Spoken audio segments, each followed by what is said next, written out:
Καλώς τους. Σας καλωσορίζω στο κανάλι μου. Σε αυτό το βίντεο θα ήθελα να συστηθώ. Ποια είμαι? Είμαι ψυχολόγος, απόφοιτος του Τμήματος Ψυχολογίας του Αριστοτελείου Πανεπιστημίου Θεσσαλονίκης με άδεια ασκήσεως επαγγέλματος. Από το 2010 εργάζομαι κάνοντας ατομικές και ομαδικές συνεδρίες και σεμινάρια με θέματα όπως το άγχος, το burnout, τα όρια στις σχέσεις μας, το τραύμα. Παράλληλα όμως ήθελα να ασχοληθώ και με το επιχειρηματικό κομμάτι και έτσι το 2015 ξεκίνησα και συνεργασίες με εταιρείες, υποστηρίζοντας το κομμάτι των πωλήσεων και των διαπραγματεύσεων.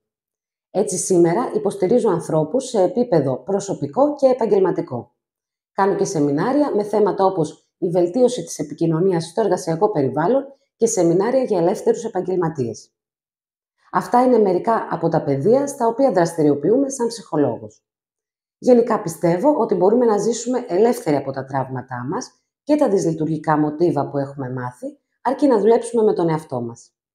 Είμαι η Χριστίνα Κωνσταντινίδου Λεσκίδου και σας ευχαριστώ που μείνατε μαζί μου σε αυτό το βίντεο.